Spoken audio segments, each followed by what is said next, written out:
नमस्कार। PTN health में एक बार फिर से आपका बहुत बहुत स्वागत है। मैं भानु प्रकाश।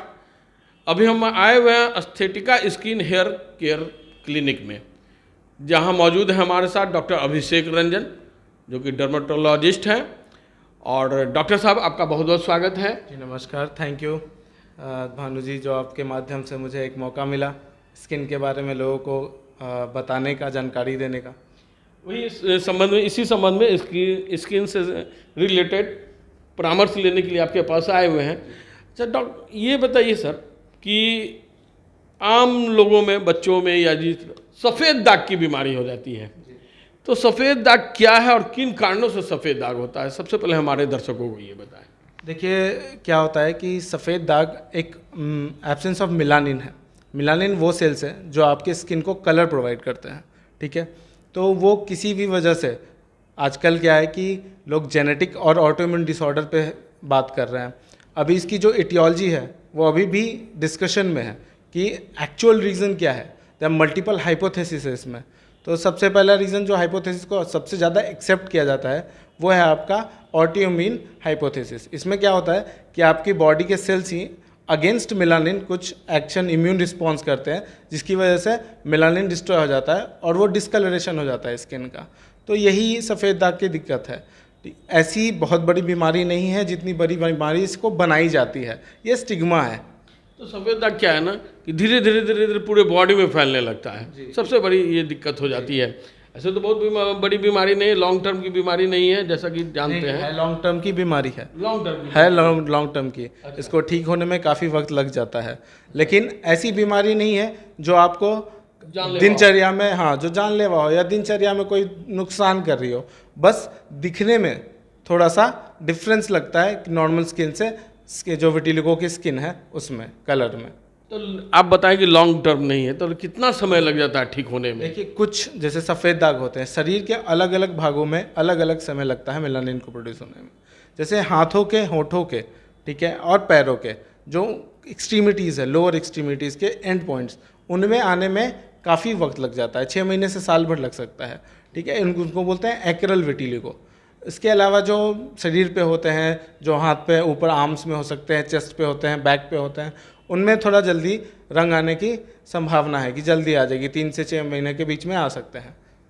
तो इसका निवारण क्या क्या है? देखिए, इसके निवारण कई हैं, ठीक है। कुछ बोलते हैं कि होम्योपैथी कराएं, ये सब से भी है, लेकिन जो एलोपैथी में होते हैं उनमें मेडिकल सबसे पहले आता है। मेडिकल में हम क्रीम दे सकते हैं, जैसे टैक्रोलिमस क्रीम यूज़ करते हैं। इसके अलावा स्टेरॉइड्स यूज़ कर सकते हैं, टॉपिकल स्टेरॉइड्स, जो सफ़ेद दाग को रंग भरने में मदद करते हैं। इम्यूनोमॉड्यूलेटर ड्रग्स होते हैं, जैसे लिवामिसोल हो गए, वो काफ़ी हेल्प करते हैं, जो आपके इम्यून रिस्पॉन्स को मॉड्यूलेट करते हैं, वो काफ़ी हेल्प करते हैं। इसके अलावा अगर जाएँ, जिनको कुछ लोगों को जल्दी रंग चाहिए होता है, तो उनके लिए सर्जिकल प्रोसीजर्स भी हैं, जिसमें डर्मा अब्रेजन कर सकते हैं, एक होते हैं माइक्रो नीडलिंग कर सकते हैं। इसके अलावा हम लोग इसमें पंच ग्राफ्टिंग भी करते हैं, ठीक है। पंच ग्राफ्टिंग करते हैं, अच्छी जगह से स्किन लेके फिर इस जगह पे ग्राफ्टिंग करते हैं, तो उससे भी रंग जल्दी आ जाते हैं इसमें। ये जो सफ़ेद दाग होता है बचपन से में ही स्टार्टिंग हो जाता है कि बड़े लोग के लिए भी? बड़े लोग में दोनों समय में हो सकता है, क्योंकि एक जेनेटिक फैक्टर भी है इसमें। एक जनरेशन से दूसरे जनरेशन में ये जा सकता है जीन के थ्रू। तो कुछ बच्चों में भी हो सकते हैं, बड़ों में भी हो सकते हैं, एडोलेसेंस में भी हो सकते हैं, यंग पीपल में। बट जनरली इनको डेवलप करने में थोड़ा वक्त लग जाता है। जेनेटिक है तो बच्चों में अगर दिख रहा है तो जेनेटिक फैक्टर्स हैं। ऑटोइम्यून होते हैं, जो मैंने बताया था आपको, सबसे एक्सेप्टेड थ्योरी, हाँ, वो उनमें थोड़ा वक्त लगता है। उनमें यंग एज के बाद वो डेवलप होता है धीरे धीरे, और सबसे पहले एक छोटा सा होता है। ऐसा नहीं होता है पूरा शरीर एक बार में सफ़ेद हो जाए, हमेशा एक छोटा सा पैच से शुरू होगा ये। तो ये और दवा वगैरह कुछ, जैसे कि आपने बोला कि ऑपरेशन भी इसका एक, जी, तो ऑपरेशन होने के बाद ये हमेशा के लिए ख़त्म हो जाता है क्या? देखिए, एक बार अगर पिगमेंटेशन शुरू हो गई तो चांसेस होते हैं कि ये वहाँ पे पूरी पिगमेंटेशन बनी रह जाए। पता है आपको, सबसे पहले मेडिकल ट्रीटमेंट होता है। कोशिश करते हैं दवाओं से आ जाए, क्रीम लगाने की हो गई, खाने की हो गई। अगर उनसे नहीं होता है और किसी को जल्दी चाहिए होता है, तब हम लोग सर्जिकल की तरफ मूव ऑन करते हैं। उसमें भी 3-4 मल्टीपल प्रोसीजर हैं, बहुत आसान से हैं, ज़्यादा उनमें कोई तकलीफ़ नहीं होती मरीजों को। तो क्या खर्च पड़ता है सर्जिकल वाला में? सर्जिकल वाले में क्या है, रंग आने में थोड़ी जल्दी आते हैं, क्योंकि उसमें क्या होता है कि हम लोग मेलानोसाइट का ग्राफ्टिंग किया है एक जगह जहाँ पे स्किन में नॉर्मल कलर है, जहाँ पे वो सेल्स नॉर्मल कलर बना रहे हैं, उसको अगर हम जहाँ पे मेलानिन नहीं है वहाँ पे ग्राफ्ट करेंगे तो वहाँ पे सेल्स अपने आप काम करना शुरू करेंगे और जल्दी रंग भर जाएगी। ये है सर्जिकल में। नहीं नहीं, हमने कॉस्ट पूछा कि क्या सर्जिकल वाले में हाँ क्या पड़ेगा। कॉस्ट ऐसा है कि इकोनॉमिकल मेडिकल वाले हैं, बस उनमें वक्त लगता है। सर्जिकल थोड़े से कॉस्टली होते हैं बट इतने कॉस्टली नहीं होते कि कोई अफोर्ड ना कर पाए, अफोर्डेबल रेंज में ही होते हैं ये। चलिए, बहुत बहुत धन्यवाद, आपने इसके बारे में बताया।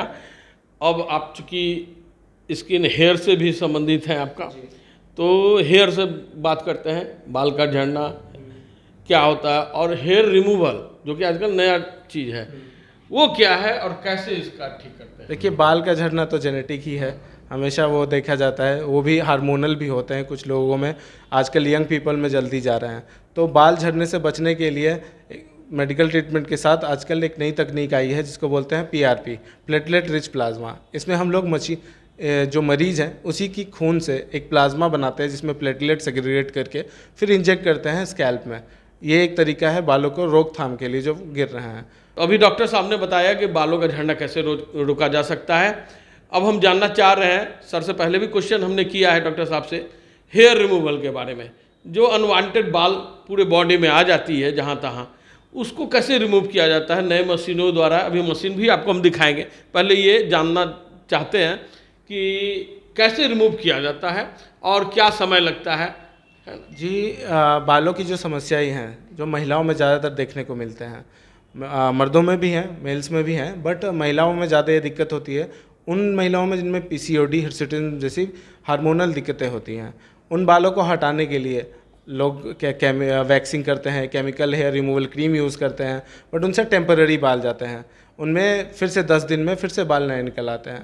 बट अभी क्या है कि डर्मेटोलॉजी में एक नई कॉस्मेटोलॉजी में एक नई मशीन आई है, वो उसको बोलते हैं हम लोग डायोड लेज़र। वो ट्रिपल वेवलेंथ वाली है, इसमें 3 तरह के वेवलेंथ से लेजर्स निकलते हैं। तो वो इवन डार्कर स्किन जो कि फिट्जपैट्रिक क्लास 4 स्किन है इंडियन टाइप की, उसके स्किन के लिए भी बहुत फ़ायदेमंद रही है। उसमें परमानेंट हेयर लेवल में 3 to 4 सिटिंग्स 3 से 4 महीने में लगती हैं, उसके बाद वहाँ से परमानेंट हेयर रिमूवल हो जाता है। ठीक है, ये डायोड में बहुत अच्छा नया एक टेक्नोलॉजी है जिसमें परमानेंट हेयर रिमूवल आया है। परमानेंट हेयर रिमूवल जो हो जाता है उसके बाद फिर मतलब उस तरह का बॉडी में कुछ बुझाता नहीं है, दिखने में कुछ भद्दा नहीं ना लगता है। नहीं, भद्दा नहीं लगता है। महिलाओं को तो ऐसे भी कम बाल आते हैं, जो बाल आते हैं उनको खराब लगता है, तो वो कॉस्मेटिकली अच्छा नहीं लगता। महिलाओं में जो फेशियल हेयर आ जाते हैं या फिर चेस्ट पे हेयर आ गए या फिर हाथों पे हेयर आ गए, तो वो हेयर्स को हटाने के लिए महिलाओं में एक उत्सुकता रहता है कि हाँ हटाना है, क्योंकि कॉस्मेटिकली वो अच्छा दिखता नहीं है। तो उसको हटाने के लिए डायोड लेज़र एक बहुत अच्छा तकनीक है।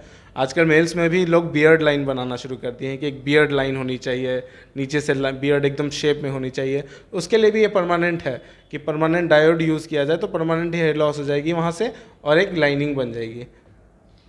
तो डॉक्टर साहब के पास अभी हम देखेंगे भी जो डायोड लेजर के बारे में बताया कि कैसे रिमूवल किया जाता है, वहाँ जा चलेंगे और देखेंगे भी। तब तक उससे पहले एक और सवाल हमारे मन में आ रहा है जो हम पूछना चाह रहे हैं। सर, कॉमन जो डिजीज हो जाता है स्किन में, वो क्या क्या है, इसके बारे में कुछ बता दें। देखिए, कॉमन डिजीज़ स्किन की जो सबसे ज़्यादा आजकल हो रखी हैं वो होते हैं फंगल इन्फेक्शंस, टीनिया बोलते हैं।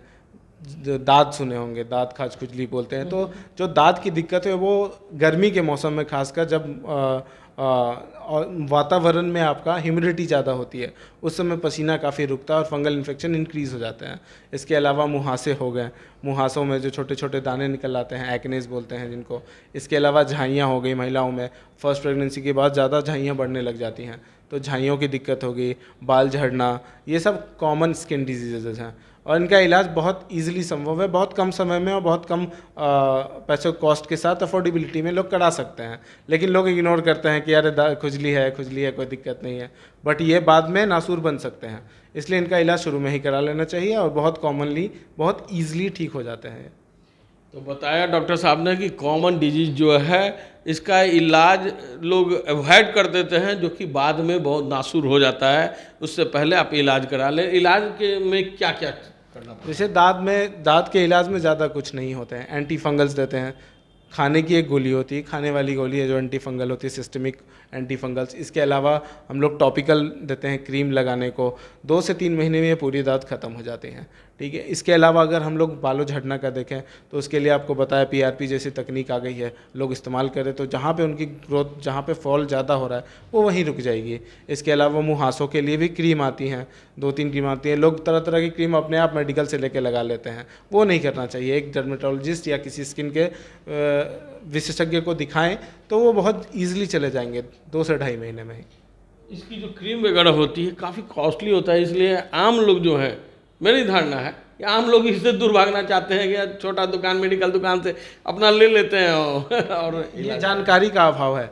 होता क्या है कि स्किन की कम दाम में भी आती है और महंगी भी आती है। कुछ सॉल्ट बहुत महंगे होते हैं जिनका इस्तेमाल करने पे थोड़ा महंगे होते हैं, बट उसके अलावा कम दाम में भी ऐसी क्रीम्स आती हैं, 100 रुपये 50 रुपये में भी क्रीम, 50 से 100 में। बस उस विशेषज्ञ की राय लेनी ज़रूरी है। आप 5-10 रुपये बचाने के लिए जो क्रीम मेडिकल से ली जाती है उससे और नुकसान हो जाता है। चेहरे पे परमानेंट पिगमेंटेशन हो सकता है, परमानेंट वहाँ पे दाग लग जाते हैं, एक्ने स्कार्स बन जाते हैं। ये बड़े नुकसान हो जाते हैं 5-10 रुपये में। लेकिन ऐसा कुछ नहीं है, कम दाम में भी क्रीम अवेलेबल है। गवर्नमेंट की तरफ से भी काफ़ी क्रीम्स हैं जो डर्मेटोलॉजी में हैं जो अवेलेबल है। मेरे यहाँ खुद कम दाम की क्रीम से अवेलेबल है, आप इस देख सकते हैं। चलिए, ये सारी बातें बताने के लिए आपको बहुत बहुत धन्यवाद डॉक्टर साहब। डॉक्टर अभिषेक रंजन से अभी हम बात कर रहे हैं जो डर्मेटोलॉजिस्ट हैं, और देखते हैं इनके पास और क्या क्या इक्विपमेंट है और क्या क्या सुविधाएं ये अपने एस्थेटिका स्किन केयर सेंटर से दे सकते हैं अब हम अपने मरीजों को। तो आइए देखते हैं एस्थेटिका स्किन हेयर केयर सेंटर में कि क्या क्या इक्विपमेंट है इनके पास जो कि मरीजों का इलाज करते हैं। डॉक्टर साहब बताएं क्या क्या मशीन है ये? जी, यही हेयर रिमूवल है, ट्रिपल डायोड की डर्मा इंडिया की मशीन है जो इसके बारे में बता रहा था। इसमें 3 वेवलेंथ से लेजर्स निकलते हैं। ये उसका हैंडल है, इससे निकलते हैं, इससे हम लोग परमानेंट हेयर रिमूवल करते हैं। ये काफ़ी अच्छी तकनीक है हेयर रिमूवल के मामले में जो अभी नई आई है। इसके अलावा यहाँ पे हाइड्रा फेशियल की एक मशीन है। हाइड्रा फेशियल उन लोगों में करते हैं जिनकी त्वचा, खासकर चेहरे की त्वचा ड्राई रहती है। ड्राई रहने की वजह से उनमें तरह तरह की तकलीफ़ें हो जाती है, जैसे चेहरा फटना, वहाँ पे दाग होना। तो उन सब चीज़ों को हाइड्रेट करने के लिए, मॉइस्चर प्रोवाइड करने के लिए हाइड्रा फेशियल की मशीन है। साथ में ये पोर्स भी ओपन करती है कि मुँह से कम निकले जिनको निकलते हैं। इसके अलावा एक और मशीन है यहाँ पे, दैट इज़, इसको बोलते हैं IPA लेज़र मशीन है ये भी। और ये साथ में इसके ND एक्विसिच लेज़र है जिससे टैटू रिमूवल और कार्बन फेशियल किया जाता है, कार्बन पील्स किए जाते हैं। इसके अलावा फ़ोटो फेशियल की जा सकती है इस लेज़र मशीन से, और स्किन रिजुविनेशन का भी काम होता है, जिसमें झुर्रियाँ लोगों की हो रही हैं तो थोड़ी स्किन टाइटनिंग का काम करते हैं। यहाँ पे आएंगे तो एक मशीन है आपकी PRP की। यहाँ पे क्या करते हैं, प्लाज्मा जो बनाने का काम होता है इसी मशीन में होता है। इसमें हम लोग मरीज का ही खून लेकर उससे प्लाज्मा बनाते हैं। इसके अलावा इलेक्ट्रोकॉटरी की मशीन है जिससे मस्सा और वॉट जैसे चीज़ें हटाई जा सकती हैं। ये आपने दिखाया लेजर मशीन है जिससे टैटू वगैरह सब हट सकता है। तो कितना समय लगता है टैटू हटाने में इस मशीन में? देखिए, हर लेज़र मशीन में सब्सिक्वेंट सेटिंग्स लेनी होती हैं। 2 to 3 सेटिंग्स में वो परमानेंट टैटू रिमूवल हो जाता है। थोड़े से पिगमेंटेशन रह सकते हैं बट उसका भी इलाज है कि वो पिगमेंटेशन भी ख़त्म हो जाए। तो 2 to 3 सेटिंग्स लगती हैं इसमें। देखा आपने यहाँ कितने सारे इक्विपमेंट हैं जो कि इलाज के लिए सब तैयार हैं, आज सिर्फ आने की आपकी ज़रूरत है। डॉक्टर साहब, आप हमसे बात करने के लिए बहुत बहुत धन्यवाद। अगर ये कार्यक्रम अच्छा लग रहा है तो आप हमारे कार्यक्रम को, इस एपिसोड को लाइक करें, शेयर करें, कमेंट करें। धन्यवाद।